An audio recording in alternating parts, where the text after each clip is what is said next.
ஹரஹர சங்கர ஜெய ஜெய சங்கர பெரியவா திருப்பாதம் சரணம்.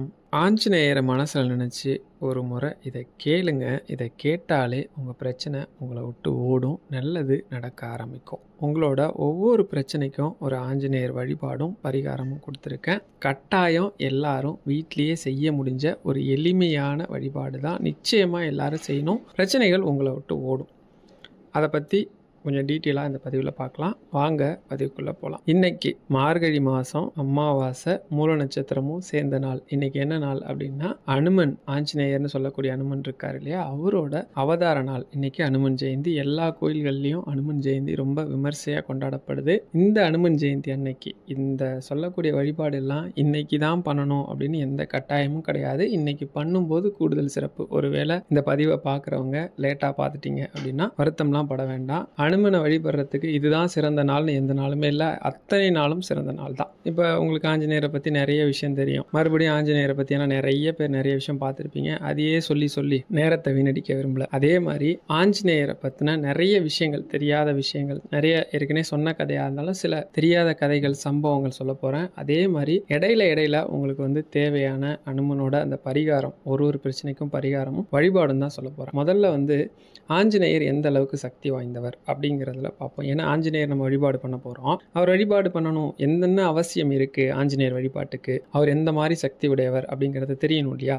மகாபாரத போர் தொடங்குற சமயம் அப்போ பஞ்ச பாண்டவர்களுக்கும் கௌரவர்களுக்கும் சண்டைன்னு வந்துருச்சு. அதுக்கு இவங்க ரெண்டு பக்கமும் தயாராகிட்டு இருப்பாங்க. அப்போ ஒரு நாள் கிருஷ்ணன் அர்ஜுனனை கூப்பிட்டுட்டு ஒரு கடற்கரையை நோக்கி போயிட்டு இருப்பார். பேசிக்கிட்டே போவாங்க. அப்போ ஒரு வானரம் அந்த கடற்கரையில் இங்கேயும் எங்கேயும் தாவிட்டு இருக்கும். அதை பார்த்த உடனே அர்ஜுனனுக்கு ஒரு சந்தேகம் வரும். என்ன அப்படின்னா, ராமர் சிறந்த வில்லாளின்னு கேள்விப்பட்டிருக்கேன். அவர் ஏன் இலங்கைக்கு பாலம் கல்லால் கட்டினார்?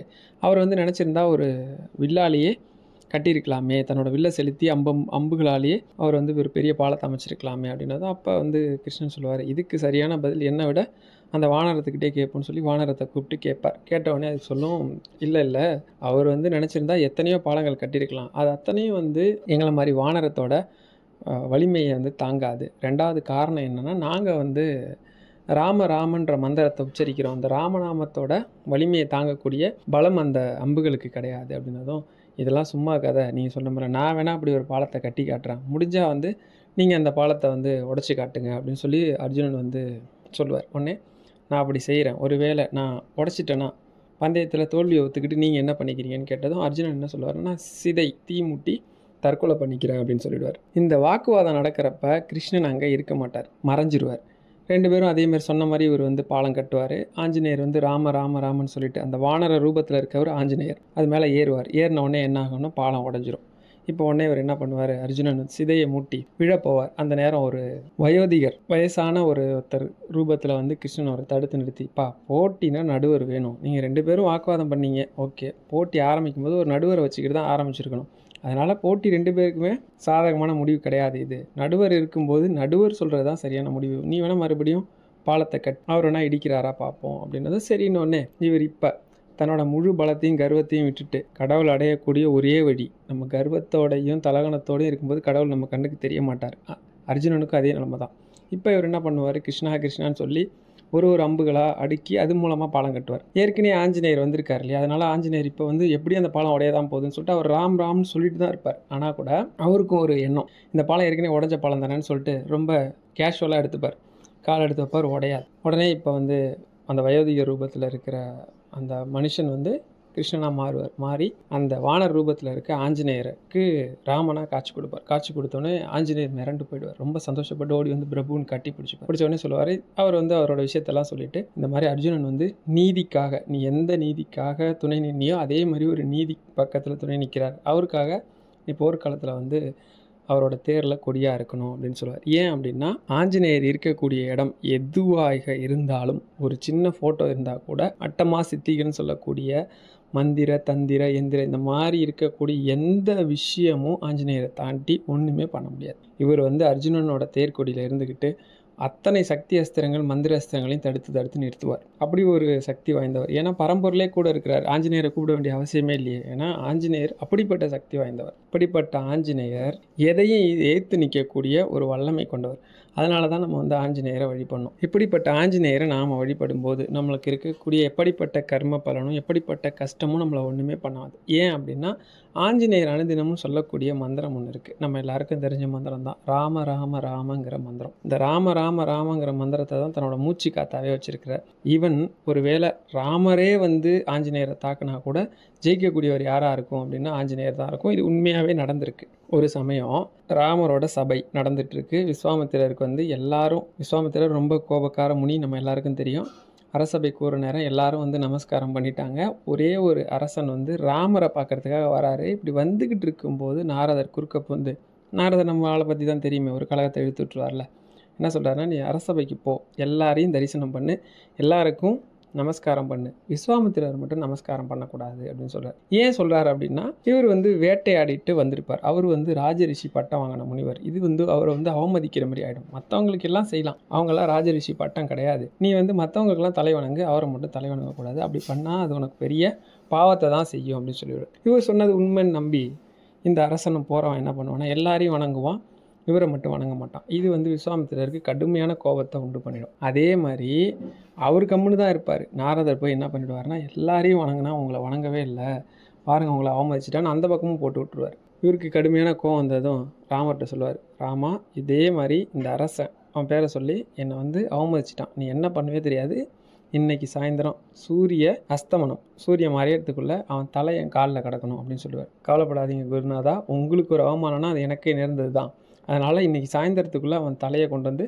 உங்கள் காலில் போடுறேன் அப்படின்னு சொல்லிவிடுவார். இப்போ அந்த மன்னன்ட்ட மறுபடியும் நாரதர் போய் இந்த மாதிரி ஆகிப்போச்சு, ராமர் உன் தலையெடுக்கிறதுக்கு காத்துக்கிட்டு இருக்கிறாரு, ராமபானம் அதாவது ராமரோட வில்லிலேருந்து புறப்படக்கூடிய அம்பை ஏற்று நிற்கிற சக்தி இந்த உலகத்தில் யாருக்குமே கிடையாது. அதுதான் ராமபானம். ராமபானத்தை தடுத்து நிறுத்தவோ ஏற்று நின்று சண்டை போடவோ சக்தி யாருக்கும் கிடையாது, ஒரே ஒருத்தங்களை தவிர. அவங்ககிட்ட போய் சரணடைஞ்சிடணும். யார் அது அப்படின்னா ஆஞ்சநேயரோட அம்மா அஞ்சனை தேவி. அஞ்சனா தேவிக்கும் வாயுக்கும் பிறந்த பையன்தான் ஆஞ்சநேயர். அவங்க அம்மாட்ட போய் அவங்க சாமி கும்பிட்டுட்டு வரும்போது இந்த மன்னன் காலில் போய் விழுவோம். விழுந்து என்னை காப்பாற்றணும் அப்படின்னதும், கண்டிப்பாக காப்பாற்றுறேன்ப்பா, உனக்கு என்னப்பா பிரச்சனைன்னதும், எனக்கு உயிருக்கு ஆபத்து இருக்குது, எனக்கு நீங்கள் அடைக்கலம் கொடுக்கணும்னு நீங்கள் வாக்கு கொடுக்கணும் அப்படின்றதும், உனக்கு அடைக்கலம் கொடுக்குறேன்ப்பா, வாப்பா என்ன பிரச்சனைன்னு கேட்டதும், இந்த மாதிரி ராமரால் என் தலை போகுது அப்படின்றது அவங்க உறைஞ்சி போயிடுவாங்க. இந்த உலகத்தில் யாரை வழிபட்டுக்கிட்டு இருக்காங்களோ அந்த ராமரால் அவன் தலை போகுதா, சரி வாக்கு கொடுத்தாச்சு, காப்பாற்றி தான் ஆகணும். இந்த சமயம் ஆஞ்சநேயர் இருக்கார்ல, ரொம்ப நாளாக அம்மாவை பார்க்காததுனால தன்னோட பிரபு ஸ்ரீராமர்கிட்ட உத்தரவு வாங்கிட்டு அம்மாவை பார்க்கறதுக்கு ரொம்ப ஜாலியாக ஆடி பாடி வந்துட்டுருக்காரு. இங்கே நடந்திருக்க விஷயம் எதுவுமே அவருக்கு தெரியாது. அப்படி வந்துட்டுருக்கிற ஆஞ்சநேயர் என்ன பண்ணுறாரு அப்படின்னா, நேராக அவங்க அம்மா வந்து பார்க்கும்போது அம்மா சோகமாக உட்காந்துருக்காங்க. என்னம்மா என்ன ஆச்சு, இந்த உலகத்திலேயே நான் அனுதினமும் நினைக்கிறது ஸ்ரீராமச்சந்திர மூர்த்தியை, அவர் ஆட்சி பண்ணுற இந்த நாட்டில் அது என்னோட தாய் சோகமாக இருக்கலாமா, என்னன்னாலும் சொல்லுங்கள், நான் நிறைவேற்ற தயாராக இருக்கேன்னதும், நீ வந்து எனக்கு ஒரு வாக்கு கொடுக்கணும் அப்படின்னு. என்னம்மா கொடுக்கணுன்னா, இதோ இவனுக்கு வந்து உயிருக்கு ஆபத்து இருக்குது, அவனை காப்பாற்றுறேன்னு நான் வாக்கு கொடுத்துருக்கேன், நீ அவனுக்கு உயிருக்கு எந்த ஆபத்தும் வராமல் காப்பாற்றணும் அப்படின்னு. அவ்வளோதானம்மா, நீங்கள் இது வரைக்கும் என்கிட்ட எதுவுமே கேட்டதில்லை, நிச்சயமாக செய்கிறம்மா அப்படின்னு வாக்கு கொடுத்துருவார். என்னென்னா நல்லா கேட்டுங்க, எப்போவுமே இந்த மாதிரி ஒரு விஷயம் சொல்கிறாங்கன்னா தீர விசாரிச்சுட்டு தான் முடிவெடுக்கணும். 2 பேருமே பாருங்கள் வாக்கு கொடுத்துட்டாங்க. கொடுத்ததுக்கப்புறம் ஆஞ்சநேயர் கேட்குறார், யாரால் இவனுக்கு ஆபத்து அப்படின்னதும், நீ யாரை தினமும் பூஜை பண்ணுறியோ அந்த ராமரால் தான் ஆபத்துனதும் ஆஞ்சநேயர் அப்படியே நடுங்கி போயிடுவார். என்ன சொல்கிறீங்க, ஸ்ரீராமச்சந்திரமூர்த்தி என்னோட பிரபுவாலேயே உனக்கு ஆபத்து, நீ என்ன தப்பு பண்ணேன்னு கேட்பார். நடந்த விஷயத்தெல்லாம் சொல்கிறது, சரி நாரதர் பண்ணியிருக்காருன்னா ஏதோ ஒரு நல்லதுக்காக தான் இருக்கும், இருந்தாலும் ராமருக்கு ஏத்தாப்புல எப்படி நான் நிற்கிறது, ராமரை வந்து நான் எப்படி எதிரியாக பார்க்கறது, சரி எந்த பிரச்சனைனாலும் பரவாயில்ல, எனக்கு தெரிஞ்ச ஒரே வழி ராமநாமம் சொல்கிறது, அது நம்மளை காப்பாற்றும் அப்படின்னு அங்கேயே உட்காந்துடுவார். உட்காந்துட்டு ராம ராம ராம ராமன்னு சொல்லிக்கிட்டே இருப்பார். தன்னோட வாளால் அவனுக்கு ஒரு கூடாரம் அமைச்சிருவார், அந்த மன்னனை உள்ளே வச்சு. இவர் ராம ராம ராம ராமன்னு சொல்கிறது, ராமனை எங்கெங்கேயே தேடி பார்ப்பார், அவனை ஆளை காணும். உடனே தான் இருந்த இடத்துலையே ஒரு அம்பு எடுத்து, ஒரு சக்தி அஸ்திரம் எடுத்து, இந்த மாதிரி அந்த மன்னனோட பேரை சொல்லி அவன் எங்கே இருந்தாலும் அவன் தலையை எடுத்துகிட்டு வா அப்படின்னு அனுப்பிச்சி விடுவார். அது நேராக வேகமாக வரும். வந்து பார்த்தா ஆஞ்சநேயரோட வாள் சுற்றி இருக்கிற இந்த கூடாரத்துக்குள்ளே நுழைய முடியாது. என்ன காரணம், ராமநாமம் தடுத்து நிறுத்தும். அந்த ராமபானத்தையே, ராமரோட வில்லேருந்து வர அந்த அம்பையே, ராமபானத்தையும் ராமநாமம், ஆஞ்சநேயர் சொல்கிற அந்த ராமநாமம் அப்படியே தடுத்து நிறுத்தும். வேறு வழி இல்லாமல் அந்த ராமபானம் திரும்பி வரும்.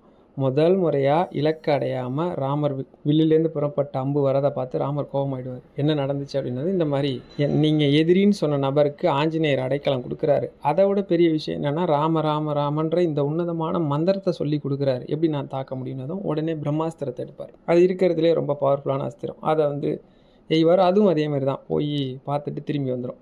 அடுத்தடுத்த சக்தி அஸ்திரங்கள்லாம் எடுப்பார். எல்லாமே இப்படி தான் ஆகிடும். கடைசியாக முடிவு பண்ணுவார், இல்லை எது நடந்தாலும் பரவாயில்ல, நான் நேர்லேயே வரேன் அப்படின்ட்டு. இப்போ விஷயம் பெருசாகிட்டு போகிறத பார்த்து உடனே ஆஞ்சநேயர் அவனை அங்கேருந்து கூப்பிட்டுக்கிட்டு நேராக சராயு நதி, அந்த நதியில் கழுத்தளவு தண்ணியில் நின்றுக்கிட்டு அவனை நிற்க வச்சு ராமநாமம் சொல்லுனதும் அவனும் ராமன் சொல்லுவான். ஆனால் நம்ம இப்போ ராமன் சொன்னோம்னா டயர்ட் ஆகிடும்ல. டயர்ட் ஆனதும் அவனோட எனர்ஜி குறைஞ்சிட்டே போகும். டக்குன்னு தன்னோட சக்தியிலேருந்து ஒரு சக்தியை தூக்கி அவன் உடம்புக்குள்ளே போட்டு இப்போ ராமநாமம் சொல்லு அப்படி தான் அடுத்த அம்பு ஒன்றா வந்துக்கிட்டே இருக்குல்ல. இந்த சக்தி அஸ்திரத்தெல்லாம் தடுத்து நிறுத்துறதுக்கு மந்திரத்தை மாற்றிக்கிட்டே இருப்பார். என்ன சொல்லுவார்னா, ஃபஸ்ட்டு ராமன் சொல்லுவார். அடுத்து ராம சீதாராம, அடுத்து ராம அப்படின்னு சொல்லிட்டு சீதாராம, அதுக்கப்புறம் ராம சேனைகளுக்கு வெற்றி. அதாவது அந்த வார்த்தைக்கான அர்த்தத்தை மட்டும் நான் சொல்கிறேன். இப்படி வார்த்தைகளை சேர்த்துக்கிட்டே போவார். முதல்ல ராமருக்கு மட்டும் வெற்றின்னு சொல்லாது. அதாவது ராமஜெயம்னா ராமருக்கு மட்டும் வெற்றி. அடுத்து சீதாராம அப்படின்னா சீதாராமருக்கு வெற்றி, சீதை அன்னையோட கூட ராமருக்கு வெற்றி. அடுத்து ராமர் அன்னை அவங்களோட படைகளுக்கு வெற்றி அப்படின்னு சொல்லுவார். இந்த விஷயம் விஸ்வாமித்திரருக்கும் தெரிஞ்சிடும். விஸ்வாமித்திரர் வருவார். வந்தவுடனே ராமனே ஆனாலும் ராமநாமத்தை ஏற்று சண்டை போட்டு ஜெயிக்க முடியாது. ஏன்னா ராமனை விட ஒரு படி உசந்தது ராமநாமம். ராமர் பெரியவரா, ராமநாமம் பெருசுனா ராமநாமம் தான் பெருசு ராமரை விட. அதனால் அதோட உன்னோட உண்மை பக்தனான ஆஞ்சநேயர் சொல்கிறான், நீ எத்தனை முறை அம்பு எஞ்சாலும் அவரோட ஒரு கணக்குக்காக சொல்கிறான். உடம்புல இருக்கக்கூடிய ஒரு ரோமம் முடியிலையும் ஒரு ராமர் இருக்கிறார். கோதண்ட ராமன். நம்ம ராமரை பற்றி சொல்கிறோம், எத்தனை வடிவங்கள் சொல்கிறோம். அது மாதிரி பலாயிரம் வடிவங்களுடைய ராமர் இருக்கார். ஏன் அப்படின்னா ஆஞ்சநேயர் விடுற மூச்சே ராமன்னு தான் போயிட்டு வருது. அதனால் நீ எத்தனை முறை இந்த உலகத்தில் இருக்க அத்தனை சக்தி அஸ்திரத்தையும் பயன்படுத்தினா கூட அது பயனற்று போயிடும் அப்படின்றத அதுக்கு நாரதர் ஒரு வழி சொல்லுவார். இந்த கலகத்துக்கு காரணமே நான் தான். என்ன அப்படின்னா, ராமனே வந்தால் கூட ராமநாமத்தை வெல்ல முடியாது. ராமனால் ஆபத்து வந்தால் கூட அதையும் தடுத்து நிறுத்தும் சக்தி இந்த ராமநாமத்துக்கு இருக்குது. அதை இந்த உலகத்துக்கு உணர்த்துறதுக்காக தான் நான் சொன்னேன். நீங்கள் ஒரு வாக்கு கொடுத்துருக்கீங்க, சாயந்தரத்துக்குள்ளே அவன் தலையை கொண்டு வந்து காலில் போடுறேன், அதுக்கும் ஒரு வழி இருக்குதுன்னு சொல்லிட்டு அந்த மன்னனை கூப்பிட்டு நேராக போய் விஸ்வாமித்திரர் காலில் விழுந்து ஆசீர்வாதம். இப்போ காலில் போய் அவன் தலைப்படுது இல்லையா, இப்போ என்னாச்சு, காலில் கொண்டு வந்து தலையை போட்டதாக தான் கணக்கு. விழுந்தவொடனே அவர் என்ன பண்ணுவார்னா, தீர்க்காயுஷ்மான் பவ, நீண்ட ஆயுளோட இருன்னு ஆசீர்வாதம் பண்ணிவிடுவார். நீங்கள் கொடுத்த வாக்கையும் காப்பாற்றிட்டீங்க, அவனோட உயிரோடையும் வந்துட்டான். அப்போ இந்த உலகத்தில் இருக்கக்கூடிய கொடூரமான கர்மாக்கள் அது எதுவாக இருந்தாலும் நம்ம என்ன வேணால் செஞ்சுட்டு வந்திருக்கலாம். பொதுவாக மகாபாரதத்தை எழுதின இவர் சொல்கிறார் என்னென்னா, 84,000 பிறவி இருக்குது.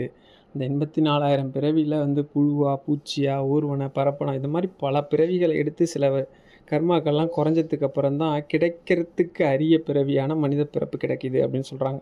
அப்படி கிடைக்கக்கூடிய மனித பிறவிலேயே ராமநாமத்தை சொல்கிறதுக்கு கூட ஒரு சில புண்ணிய பலன் வேணும்னு மகாபாரதத்தை எழுதின வியாசரே சொல்கிறார். ராமநாமத்தோட மகிமை பற்றி சிவபெருமான் சொல்லும்போது சொல்லுவார். என்ன சொல்லுவார் அப்படின்னா, ராமங்கிற மந்திரம் இந்த உலகத்தில் கிடைக்கவே கிடைக்காதுங்கிற விஷயத்த கூட கிடைக்க வைக்கும், நடக்கவே நடக்காதுங்கிறத கூட நடக்க வைக்கும் அப்படின்னு சொல்கிறாங்க. அப்படி ராமநாமத்தை மட்டும் ஜெபிக்கக்கூடிய ஆஞ்சநேயர். இப்போ நீங்கள் கணவன் மனைவியாக இருக்கிறீங்க, உங்களுக்கு ஒரு சண்டை சச்சரவு இருக்குது, இல்லை நீங்கள் டைவர்ஸ் கேட்டு பிரிஞ்சிருக்கீங்க, ஒருத்தருக்கு சேர்ந்து வாழ ஆசை, இன்னொருத்தருக்கு விருப்பம் இல்லை, இல்லை வேறு ஒரு சில இல்லீகல் ப்ராப்ளம் இருக்குது, அந்த மாதிரிலாம் இருக்குதுன்னு வச்சுக்கோங்களேன். நீங்கள் ஒன்றும் கிடையாது. சுந்தர காண்டம் மொத்தம் ராமாயணத்தில் காண்டங்கள் இருக்கும் இல்லையா, அதில் சுந்தர காண்டம் இருக்குது. தமிழ்லேயே கிடைக்கும் அந்த புக்கு. இல்லைனா நீங்கள் தான் எல்லார் கையிலையும் ஃபோன் இருக்கு இல்லையா, சுந்தர காண்டம் டவுன்லோட் பண்ணிக்கோங்க. தினமும் 108 முறை ராமநாமம் சொல்லணும். சொல்லிவிட்டு சுந்தரகாண்டத்தில் ஒரு பக்கம் இல்லைன்னா 2 பக்கம், குறைஞ்சது ஒரு பக்கத்துலேருந்து 2 பக்கம் படித்தா போதும்.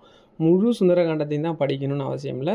ஒவ்வொரு நாளாக படிச்சுட்டே வரலாம். ஒருவேளை இடையில படிச்சுட்டு வரும்போது மாதவிலக்கான நாள் வந்துருச்சு அப்படின்னா அந்த ஒரு 4 நாள் 5 நாள் அதை மட்டும் விட்டுட்டு மறுபடியும் தொடர்ந்து படிக்கலாம்.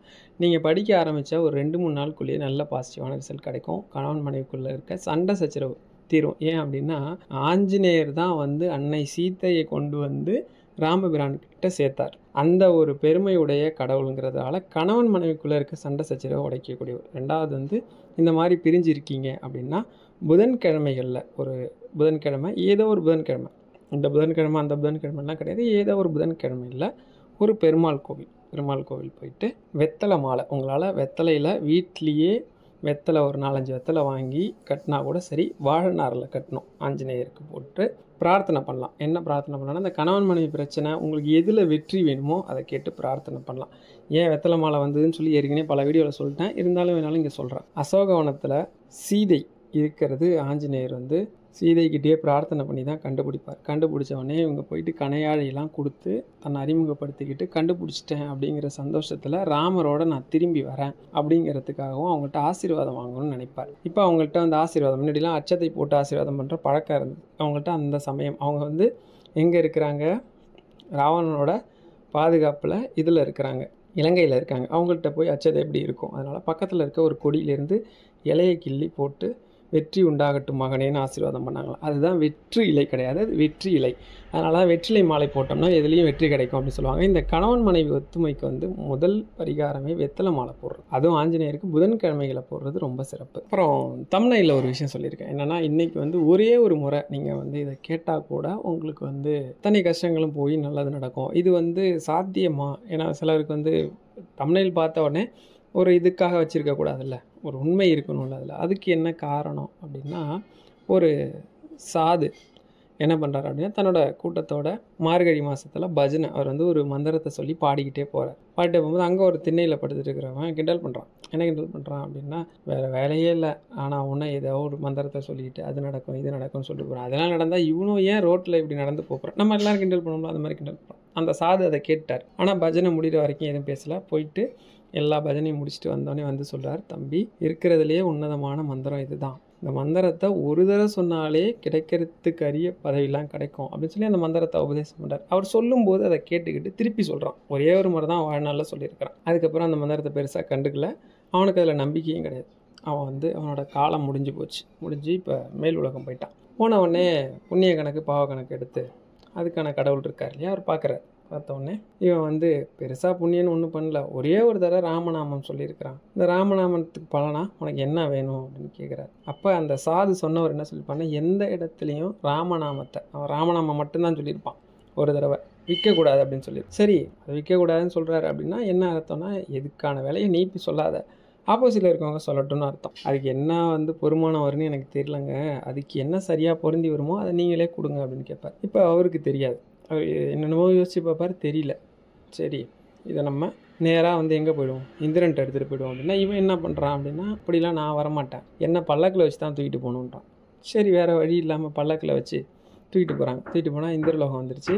இந்திரனுக்கும் அதுக்கு தெரியல. ஒரு தடவை ராமநாமம் சொன்னதுக்கு என்ன வந்து பிரதிபலன் கொடுக்கறதுன்னு தெரில. நான் அங்கேருந்தும் சொல்கிறான், நான் வந்து பல்லக்கில் தான் வருவேன். மறுபடியும் பிரம்மதேவன்ட்ட வருது. பிரம்மதேவனுக்கும் தெரில. நேராக வைகுண்டத்தில் பெருமாள் சைனத்தில் இருக்கவர்கிட்ட வருது அந்த விஷயம். வந்த உடனே பெருமாள்கிட்ட போய் இந்த மாதிரி ராமநாமம் ஒரே ஒரு தடவை தான் சொல்லியிருக்கிறான், இவனுக்கு வந்து என்ன பலன் கொடுக்கறது அப்படின்றது ராமர். உடனே விஷ்ணு பகவான் தன்னோட 2 கையை நீட்டி அந்த ஆன்மாவை தன்னோட அணைச்சிக்கிட்டாராம். இதுதான் இருக்கிறதுலையே இந்த ஆன்மாவுக்கு கொடுக்க முடிஞ்ச அதிகப்படியான பலன், என்னால் கொடுக்க முடிஞ்சது. ஒரே ஒரு முறை ராமநாமம் சொன்னால் என்னோட ஐக்கியமே ஆக்கிக்கக்கூடிய சக்தியை கொடுக்கக்கூடியது ராமநாமம்னு சொன்னாராம். இப்போ நீங்கள் வந்து கேட்குறப்ப ஒரு முறை உங்களை அறியாமல் ராமன்னு உள்ளார்ந்து சொல்லிட்டீங்கன்னா கூட அந்த பலன் உங்களுக்கு கிடைக்கும். அடுத்து நீங்கள் வந்து ஒரு பணம் சம்மந்தப்பட்ட பிரச்சனையோ இல்லை வந்து அந்த பொருளாதார சம்மந்தப்பட்ட பிரச்சனையில் இருக்கிறீங்க அப்படின்னா நீங்கள் வந்து என்ன பரிகாரம் பண்ணணும் அப்படின்னா, அதுக்கு வந்து ஒரு பரிகாரம் சொல்கிறேன். உங்களுக்கு வந்து நீங்கள் வந்து ஒரு சிகப்பு கலர் பேனா வாங்கிக்கோங்க. ஒரு புது நோட்டு வாங்கினாலும் சரி, பழைய நோட்டுனாலும் சரி.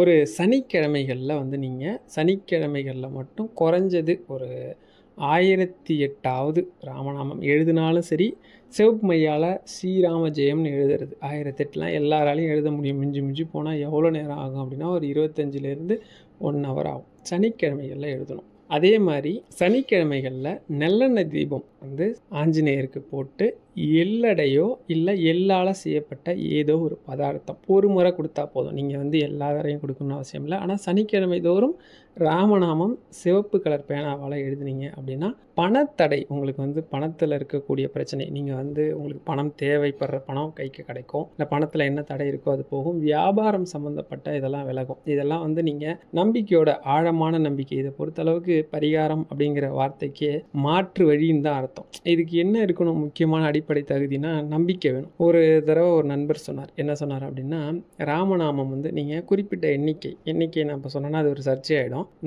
அதை வந்து நான் இன்னொரு வீடியோவில் உங்களுக்கு நான் சொல்கிறேன். சொன்னோம்னா அப்படின்னா பக்கத்தில் நம்ம வந்து ஒரு விரிப்பை போட்டு அது மேலே ஒரு துணியை போட்டிருந்தோம் அப்படின்னா கொஞ்சம் நேரம் கழித்து நம்ம அந்த மந்திரத்தை சொல்லிட்டு ராமநாமத்தை சொல்லிட்டு அந்த துணியை பார்த்தோம் அப்படின்னா அது கசங்கி இருக்கும் அப்படின்னு சொன்னார். இதை வந்து நான் ஒரு நாள் கூட சோதனை பண்ணது கிடையாது. ஏன் அப்படின்னா நான் வந்து எப்போவுமே எந்த மந்திரம் சொல்லும் போதும் சரி, இப்போ நீங்கள் ராமநாமம் சொல்கிறேன் அப்படின்னா என் கூடயே ஆஞ்சநேயர் இருக்கிற மாதிரி கற்பனை பண்ணிப்பேன். அது எனக்கு கொஞ்ச நாள்லேயே பழகிடுச்சு. கூட இருக்கிறார் அப்படிங்கிற நம்பிக்கை இருக்குது. நான் போய் இதை வந்து சோதனையெல்லாம் பண்ணி பார்க்க மாட்டேன், இருக்காரா அப்படின்லாம். அதேமாதிரி காயத்ரி மந்திரம் சொல்கிறேன் அப்படின்னா எனக்கு முன்னாடி காயத்ரி தேவி உட்காந்துருக்கிறதாவும் அவங்க முன்னாடி நான் மந்திரம் படிக்கிறதாவும் தான் நினச்சிப்பேன். அதே மாதிரி வந்து கனகதார சாஸ்திரம் படிக்கிறேன், எல்லாமே அப்படி தான். இப்போ பெரியவாவோட சந்திரசேகேந்திர சத்குரு அச்சரப்பாமலை படிக்கிறேன் அப்படின்னாலும் பெரியவா முன்னாடி உட்காந்துருக்கிறாங்க, நான் பெரியவா முன்னாடி படிச்சுட்டு இருக்கிறேன் அப்படின்னு தான் நினச்சிப்பேன். அது அப்படியே எனக்கு பழகிடுச்சு. நான் எப்போவுமே இந்த மாதிரி வந்து சோதனைகள்லாம் பண்ண மாட்டேன். ஆனால் நான் இதை சொன்ன நிறைய பேர் செஞ்சுருக்கிறாங்க, அவங்களுக்குலாம் தெரிஞ்சிருக்கு. இது வந்து உண்மையா அப்படின்னா இன்னைக்கும் நீங்கள் ராமநாமம் சொல்கிற இடத்துக்கு ஆஞ்சநேயர் வராரு. நான் வந்து உங்களுக்கு வந்து ஒரு சம்பவம் சொல்கிறேன். பெரியவா வந்து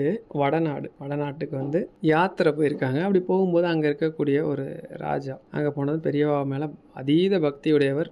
அவங்க தங்கிட்டு தான் போகணும்னு சொல்லி அன்பு கட்டளை, வேறு வழி இல்லை. தங்கும்போது அங்கே இருக்கக்கூடிய ஒரு ஆள் வந்து பவர், அவர் பேர். அவர் வந்து ராஜா வந்து பெரியவாவுக்காகவே நியமிக்கப்பட்டிருக்காரு.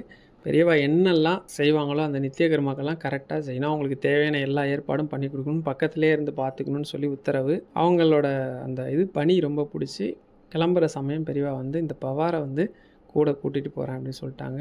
உடனே ராஜா சொல்கிறாரு, பெரிய பாக்கியம், எவனுக்கும் கிடைக்காத பாக்கியம். ஏன்னா பெரியவா யாரையும் அவ்வளோ சீக்கிரத்தில் வந்து கூட்டு போகிறேன்லாம் சொல்ல மாட்டாங்க. இவங்க ஃபேமிலியை என்ன தேவையோ அதை நான் கொடுத்து நான் பார்த்துக்கிறேன், கவலைப்படாமல் நீங்கள் அழைச்சிட்டு போகலாம், பவார் நீ கவலைப்படாத, தெய்வத்துக்குடியே வாழ்கிற பாக்கியம் கிடச்சிருக்கு, இதை விட பெரும் பாக்கியம் இந்த உலகத்திலே கிடையாதுன்னு சொன்னதான் அவரும் சந்தோஷமாக வந்துடுறார். அவருக்கு என்ன வேலை அப்படின்னா பெரியவா பூஜை பண்ணும்போது திரை போடுறது, திரை எடுக்கிறது, மேனா கூட போகிறது, மேனா திரை போடுறது, பெரியவா படுத்ததுக்கப்புறம் படுத்துக்கிறது, முன்னாடியே சீக்கிரமே எழுந்துச்சு சில விஷயங்கள்லாம் பண்ணி உதவிலாம் பண்ணி கொடுப்பார். இதுதான் வந்து அவரோட வேலை.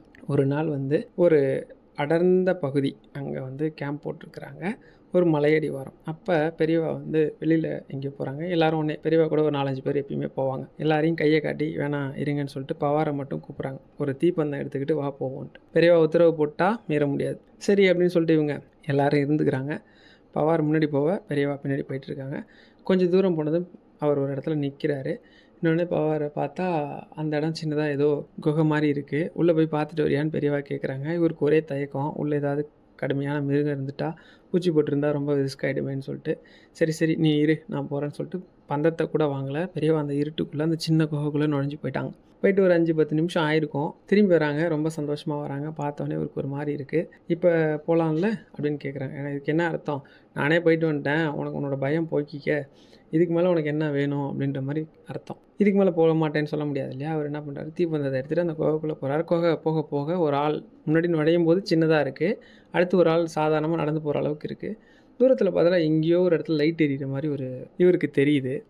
கிட்ட போக போக அந்த லைட் வெளிச்சம் ரொம்ப பிரகாசமாக தெரிகிற மாதிரி இருக்குது, இன்னும் பிரகாசமாக இருக்க மாதிரி இருக்குது. போக போக பந்தத்து வெளிச்சம்லாம் இவருக்கு தேவையில்லை, ரொம்ப கண் கூசுகிற அளவுக்கு வெளிச்சம் இருக்குது. இன்னும் கிட்ட போகிறாரு. உங்களுக்கு இதை எப்படி சொல்லலாம் அப்படின்னா, ஒரு நல்ல வெயில் காலத்தில் உச்சி வெயில் இருக்கக்கூடிய சூரியனை நம்ம திடீர்னு நிமிந்து பார்த்தோம்னா எந்த அளவுக்கு கண் கூசும் நமக்கு, அந்த மாதிரி ஒரே நேரத்தில் ஒரு 4-5 சூரியன் நம்ம பக்கத்தில் அந்த மாதிரி இருந்தால் எப்படி இருக்கும், அப்படி ரொம்ப கண்ணை கூசுகிற அளவுக்கு இருக்குது. அப்படி என்ன தான் வெளிச்சம் எங்கேருந்து தான் வருதுன்னு சரி ஒரு கண்ணை மூடிட்டு ஒரு கண்ணால் நம்ம கண்ணாமூச்சிலாம் விடணும்ல அந்த மாதிரி மூடிக்கிட்டு கண்ணில் ஓரமாக பார்க்குறேன். பார்த்த உடனே அப்படி கரண்ட் ஷாக் அடித்த மாதிரி ஒரு உதறுது அவருக்கு. என்ன அப்படின்னா, அங்கே சாட்சாத் யோக நிஷ்டையில் ஆஞ்சநேயர் உட்காந்து ராம ராம ராம ராமன்னு சொல்லிட்டு இருந்ததை பார்த்தாராம். அப்படியே உடம்புலாம் நடுங்கி போகுது. இவருக்கு வந்து எப்படி சாமி கும்பிட்றதுன்னு தெரியல, கை தானா வரல, கை கால்லாம் உதறுது, என்ன சொல்லணும்னு தெரியல, அப்படியே உடம்புலாம் வேர்க்குது. ராம ராம ராமன்னு சொல்கிறாரு. தரிசனம் கிடச்சிருச்சு. வந்துடுறாரு. வெளில வந்தவொடனே பெரியவா கேட்குறாங்க, என்ன ரொம்ப நாள் ஆசை பூர்த்தி ஆயிடுச்சா அப்படின்னு. ஏன்னா பவார் வந்து தீவிரமான ஆஞ்சநேயர் பக்தர். ஆஞ்சநேயரை நாமம் ராமநாமத்தை சொல்லி ஆஞ்சநேயரை பார்க்கணுங்கிறது தான் அவரோட எண்ணம். அதையும் தீர்த்து வச்சுட்டாங்க. அவருக்கு எப்பேற்பட்ட பாக்கியம் பாருங்கள். இதுலேருந்து என்ன தெரியுது அப்படின்னா, 7 சிரஞ்சீவிகளில் ஒருத்தர் ஆஞ்சநேயர், இன்னமும் உயிரோடு வாழக்கூடியவர். அதனால் அவர் வந்து எங்கே ராமநாமம் ஒலிக்குதோ அந்த இடத்துக்கு வந்துடுவார். எந்த கஷ்டத்துக்காக நம்ம ராமங்கிற வார்த்தையை பயன்படுத்துகிறோமோ அந்த கஷ்டத்தை போக்கக்கூடிய சக்தி வந்து ஆஞ்சநேயருக்கு இருக்குது. எல்லா வேலையும் முடிஞ்சு அவதாரம் முடிஞ்சு ராமர் கிளம்புறேன்னு சொன்னப்போ ஆஞ்சநேயரை கூட கூப்பிட்றாரு. வரமாட்டேன்னு சொல்லிட்டார். யாரெல்லாம் ராமங்கிற வார்த்தையை பயன்படுத்துகிறாங்களோ, ராமநாமத்தை சொல்கிறாங்களோ, அவங்களுக்கு என்ன தேவை இருக்கோ, என்ன கஷ்டம் இருக்கோ அதை போக்குற ஒரு வரத்தை மட்டும் எனக்கு கொடுங்கன்னு கேட்டாராம். யார் ராமநாமம் சொல்கிறானோ, அவன் என்ன கஷ்டத்துக்கு சொன்னாலும் நான் உடனே போய் அவன் பிரச்சனையை தீர்த்து வைக்கணும், அப்படி ஒரு வரம் மட்டும் கொடுங்க, நான் உங்கள் கூடலாம் வரல, நான் இந்த பூமி இருக்கிற வரைக்கும் ராமநாமத்தோட மகிமையை உணர்த்தவும் ராமநாமத்தோட பெருமையை உணர்த்தவும் இங்கேயே இருக்கணும், எனக்கு வந்து அப்படி ஒரு வரம் வேணும்னு தான் கேட்டிருக்கிறார். அதனால் நீங்கள் அவரை மனசார நினச்சி ராமா ராமான்னு சொன்னாலும் சரி, ராமன்னு சொன்னாலும் சரி, ஸ்ரீராம ஜெயம்னு சொன்னாலும் சரி, எப்படி சொன்னாலும் சரி. ஏன்னா ராமநாமம் இப்படி தான் சொல்லணும்னு கிடையாது. இன்னொரு விஷயம் என்ன அப்படின்னா, ஒரு பரிகாரத்தை சொல்லிட்டு அடுத்த விஷயத்த சொல்கிறான். ஆஞ்சநேயர் பார்த்தீங்கன்னா நிறைய கோயிலில் செந்தூரம் பூசிடும். இந்த ஆஞ்சநேயருக்கு எப்படி செந்தூரம் பூசுகிற பழக்கம் வந்தது அப்படின்னு நிறைய பேருக்கு தெரியும். ஒரு நாள் வந்து ராமரும் சீதையும் இல்லற வாழ்க்கையில் இருக்கிறவங்க வந்து மனைவியை உள்ளே வந்ததுக்கப்புறம் கதவை சாத்தணும் இல்லையா ராஜா, அவர் என்ன பண்ணுவார், கதவை சாத்துறதுக்காக போகிறப்ப வெளியில் ஆஞ்சநேயர் நின்று நானும் உள்ளே வரேன் அப்படின்னு கேட்பார். கேட்கும்போது அப்பா இவர் சொல்லுவார், இல்லை உன்னை வந்து உள்ளே விட முடியாது. ஏன்னா அவர் வந்து ஒரு பிரம்மச்சாரி, அதுவும் கட்ட பிரம்மச்சாரின்னு சொல்லுவாங்கள்ல, அந்த மாதிரி அவருக்கு வந்து இல்லற வாழ்க்கையை பற்றி எப்படி விளக்குறது, அவர் வந்து பிரம்மச்சரியை மட்டுமே ஏற்றிருக்கிறார், அவருக்கு தெரியும். இருந்தாலும் சில விஷயங்கள், ஏன்னா ஒரு ராமரை தந்தையாகவும் சீதையை தாயாகவும் ஏற்றுட்டு இருக்காரு. இப்போ போய் ராமர் எப்படி தன்னோட மகனுக்கு போயிட்டு அதை உபதேசம் பண்ண முடியுமா, இல்லை சொல்ல முடியுமா? அது ஒரு தர்ம சங்கடமான சூழ்நிலை இல்லையா. சொல்லுவார், அன்னை சீதை வந்து நெத்தியில் செந்தூரம் வச்சிட்ருக்காங்க, அதனால தான் அவங்கள உள்ளே விட்டுருக்குறேன், நீ வந்து வச்சிக்கல, அதனால தான் உன்னை விட முடியாதுன்னதும் அப்படிதான் இதான் கதையா அப்படின்னு சொல்லிட்டு மறுநாள் காலையில் வந்து கதவை தட்டுவார். கதவை திறந்த ராமருக்கு ஒரு அதிர்ச்சி ஆகிடும். என்ன அதிர்ச்சி ஆகிடும் அப்படின்னா, இந்த அயோத்தியில் இருக்கிற அத்தனை கடைகள்லேருந்து செந்தூரத்தை வாங்கி உடம்பு ஃபுல்லாக பூசியிருப்பார். ஏன் இப்படி பூசிட்டு வந்து நிற்கிற அப்படின்னதும், காலையில் அன்னை சீதை குளிச்சுட்டு வரும்போது நான் அவங்கள்ட்ட கேட்டேன், ஏன் நீங்கள் வந்து செந்தூரம் வச்சுருக்கிறீங்க, நீங்கள் செந்தூரம் வச்சுருக்கிறதால தான் பிரபு உங்களை உள்ளே விட்டார், நான் வச்சில்லாததுனால தான் என்னை விடலை.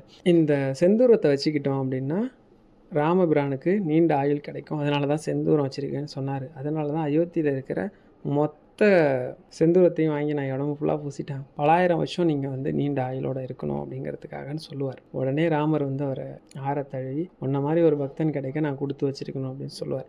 ஒன்று, ஏன் இந்த இடத்துல வந்து அவர் வந்து இல்லற வாழ்க்கையெல்லாம் கதையாக சொல்லியிருக்கிறாங்க அப்படின்னா, அது வந்து நமக்கு புரியணுங்கிறதுக்காக சொல்லியிருப்பாங்க. பொதுவாக நீங்கள் வந்து செந்தூரம் நீங்கள் வந்து ஆஞ்சநேயருக்கு சாத்தி வழிபாடு பண்ணீங்க அப்படின்னா என்ன மாதிரி விஷயங்கள்லாம் உங்களுக்கு நல்லதாக நடக்கும் அப்படின்னா, உங்களுக்கு எந்த விதமான தடையும் இருக்காது. முதல் விஷயம், இப்போ நீங்கள் வந்து என்ன மாதிரி பிரச்சனைகள்லேருந்து அது உங்களை காப்பாற்றும் அப்படின்னா, ஆஞ்சநேயரோட பரிபூர்ண அருள் எப்போவுமே உங்களுக்கு இருக்கிற மாதிரி இருக்கும். நீங்கள் வந்து ராமநாமம் சொல்லும்போது உங்கள் உடம்புல ஒரு அதிர்வலை ஏற்படுத்தும் இல்லையா, அந்த அதிர்வலை ஏற்படுத்தக்கூடிய ஒரு நல்ல பொருள் என்ன அப்படின்னா செந்தூரம். அதை நீங்கள் வந்து ஆஞ்சநேயருக்கு சாத்தி வழிபாடு பண்ணீங்க அப்படின்னா நீண்ட நாள் கோரிக்கை, நீங்கள் என்ன கோரிக்கை வேணால் வச்சுருக்கலாம். குழந்தை பாக்கியமாக இருக்கலாம், இல்லை ஒரு வீடு கட்டணும், இல்லை உங்களோட கடன் அடையணும், இந்த மாதிரி எதுக்குமே வந்து நீங்கள் செந்தூரம் சாத்தி வழிபாடு பண்ணிங்கன்னா உடனே அது நடக்கும். நான் பல தடவை நான் வந்து இந்த வீடியோவில் சொல்லியிருக்கிறேன். இருந்தாலும் இது வந்து ஆஞ்சநேயரை பற்றின வீடியோ அப்படிங்கிறதுக்காக இங்கேயும் ஒரு தடவை நான் சொல்லிடுறேன். சரி, இந்த ராமநாமத்தை சரியாக சொல்லலைன்னா என்ன நடக்கும் அப்படிலாம் கிடையாது. ராமநாமத்தை நீங்கள் ராமநாமம்னு தெரியாமல் சொன்னாலும் சரி, ஒருவேளை உச்சரிப்பு தவறாக சொன்னாலும் சரி, உங்களுக்கு ஒரே மாதிரி பலன் தான். ஒரு பிரபலமான ஒரு கதையை சொல்கிறேன், நிறைய பேருக்கு தெரிஞ்சிருக்கும், இருந்தாலும் நானே சொல்லியிருக்கிறேன் பல முறை. இருந்தாலும் நம்ம இங்கே சொல்லியே ஆகணும் அப்படிங்கிறதுக்காக சொல்கிறேன். ஒரு கொள்ளைக்கூட்டம் எப்படின்னா, பொன் பொருளுக்காக எதையும் செய்யக்கூடிய கொள்ளைக்கூட்டம், கொலை கூட பண்ணிவிடுவாங்க. அப்படிப்பட்ட கொள்ளைக்கூட்டத்தில் ஒரு நாள் நாரத முனி வந்து மாட்டிக்கிட்டார் அப்படின்னா, அவரை பிடிச்சி வச்சுக்கிறாங்க.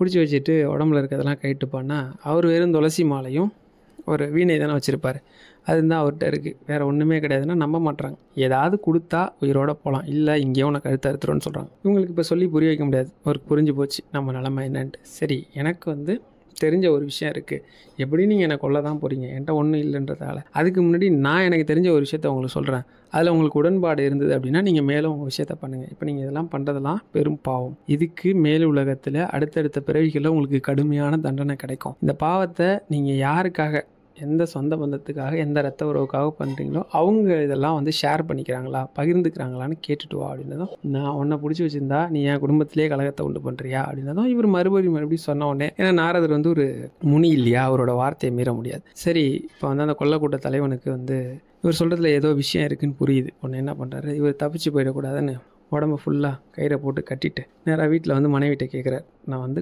கொள்ளடிக்கிறது, இந்த மாதிரி பொருளை திருடுறது, இதுக்காக கொலை பண்ணுறதுனால பெரும் பாவம்னு சொல்கிறாங்க, இதனால் பெரும் தண்டனையெல்லாம் நான் அனுபவிக்க வேண்டியது வருன்றாங்க, இதெல்லாம் உங்களுக்காக தானே பண்ணியிருக்கேன், இதில் வந்து ஒரு பகுதியை நீங்கள் வந்து வாங்கிக்கிறீங்களான்னதும் மனைவி சொல்லுவாங்க, ஒரு மனைவிக்கு தேவையான விஷயத்தெல்லாம் செய்ய வேண்டியது கணவனோட வேலை, இது நீ வந்து நேர் வழியில் பண்ணுற, தப்பான வழியில் பண்ணுறன்னா அதுக்கான வர பிரதிபலனை நீ தான் அனுபவிக்கணும், நாங்கள் எதுக்கு அனுபவிக்கணுன்றாங்க. பெத்த அப்பா அம்மாவும் இதையே சொல்கிறாங்க, தான் பெத்த பிள்ளைங்களும் இதையே சொல்லிவிடும். இப்போ இவருக்கு புரியுது, தன்னோட பாவத்தை யாரும் வாங்கிக்க தயாராக இல்லை, அப்போ பாவத்துக்கான தண்டனையே தான் அனுபவிக்கணுன்ட்டு நேராக என்ன பண்ணுறாரு அப்படின்னா, நாரதர்கிட்ட வந்து இத்தனை விஷயம் இது தெரியாமல் இருந்துட்டேன், என் அறிவு கண்ணை திறந்துட்டீங்க, இதுலேருந்து போகிறதுக்கு வழி இருக்கா அப்படின்னு. தான் இருக்குப்பா, ஒரே ஒரு மந்திரம் இருக்குது, அதை மட்டும் சொன்னால் போதுன்றார். ராமன் சொன்னால் போதுன்றார். பக்கத்தில் இருக்கிற ஒரு மரத்தை காட்டிட்டு பேசிக்கிட்டு இருக்கார். ஆனால் இவன் செஞ்ச பாவத்தின் பலனா ராமங்கிற வார்த்தை அவன் வாயிலே வரமாட்டேன். உடனே பார்த்தார் என்ன செய்யறதுன்னு. சரி, பக்கத்தில் இருக்க மரத்தை காட்டினல, அந்த மரத்து பேர் மரான்னு சொல்லுன்றார். மரான்னா ஒரு இடத்துல ராமன் வரும். நீங்கள் வேணால் மரான்னு சொல்லி பாருங்களேன்.